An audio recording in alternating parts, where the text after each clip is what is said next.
carried out in dozens of countries more than 17 million surgeries and brought more than 5 million children into the world. At this moment, over 24,000 health professionals provide services in 56 countries.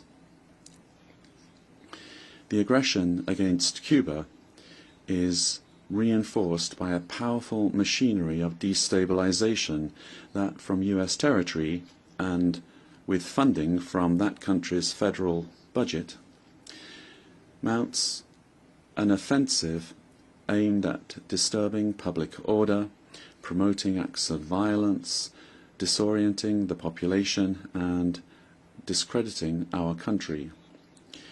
It is a strategy of unconventional warfare that combines emotional manipulation with informational intoxication in order to impose an atmosphere of despair and political demobilization. Faced with such an asymmetric onslaught, our people's determination is strengthened.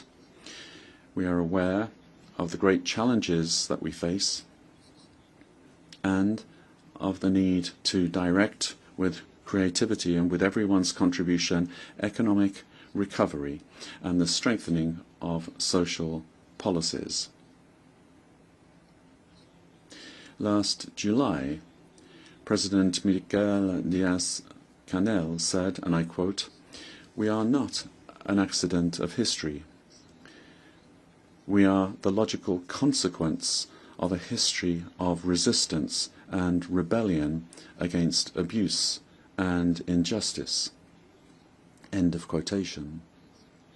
We will not desist in our effort to build our dreams of a socialist country, better and more prosperous for all, based on the constitutional order chosen freely by our people, guaranteeing sovereignty, national and cultural identity, and reflecting the dream of José Martí, summarized in his memorable aspirations, and I quote, "The worship by Cubans of man's full dignity and to conquer all justice."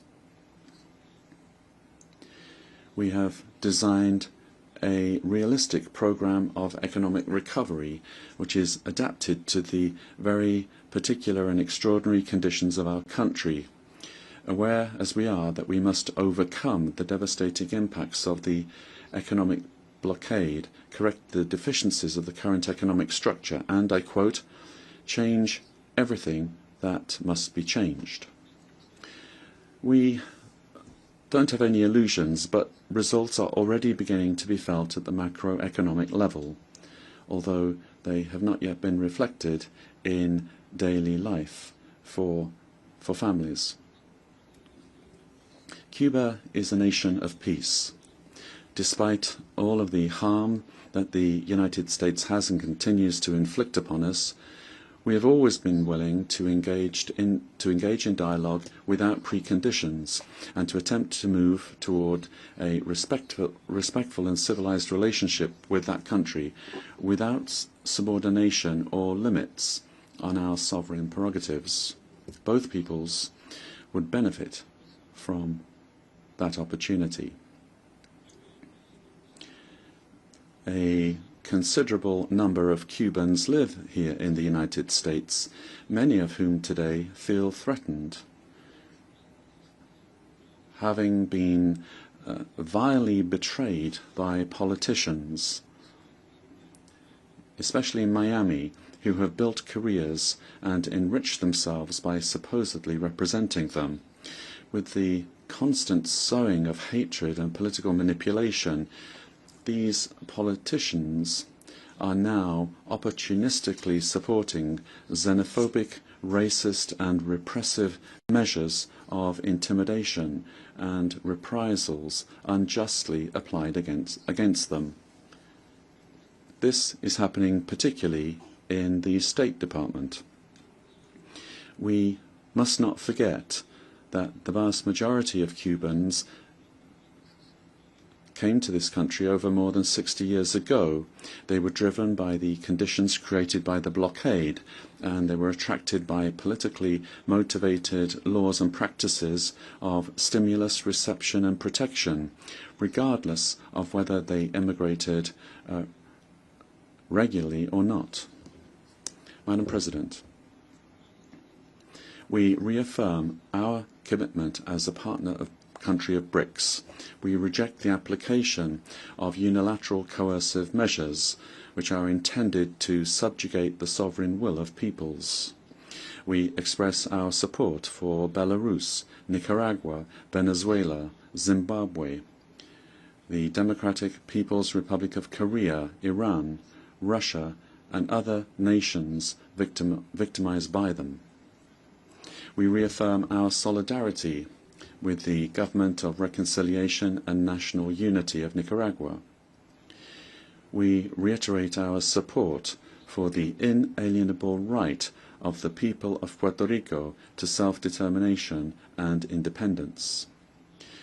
The sister nations of the Caribbean deserve fair and differentiated treatment as well as reparations for the horrors of colonialism and slavery.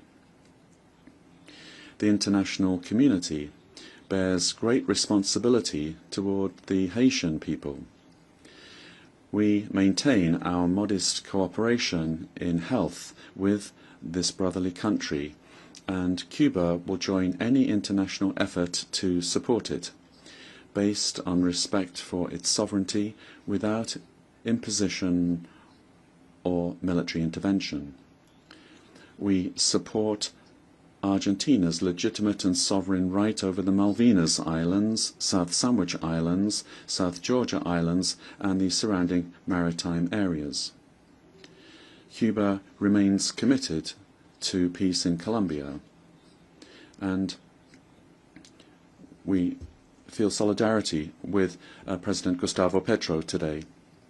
Africa, the cradle of humanity, will always be able to count on Cuba and the solidarity of Cubans. We support its just claim for reparations for the damage of colonization. We reaffirm our solidarity with the Sahrawi people and their right to self-determination. We reaffirm our support for the One China principle. We oppose NATO's aggressive military and nuclear doctrines. We firmly believe, without utopia, that a better world is possible. We believe it is our duty to struggle and work to achieve it. I reiterate the words of President Raúl Castro Ruz, spoken from this podium in September 2015, and I quote,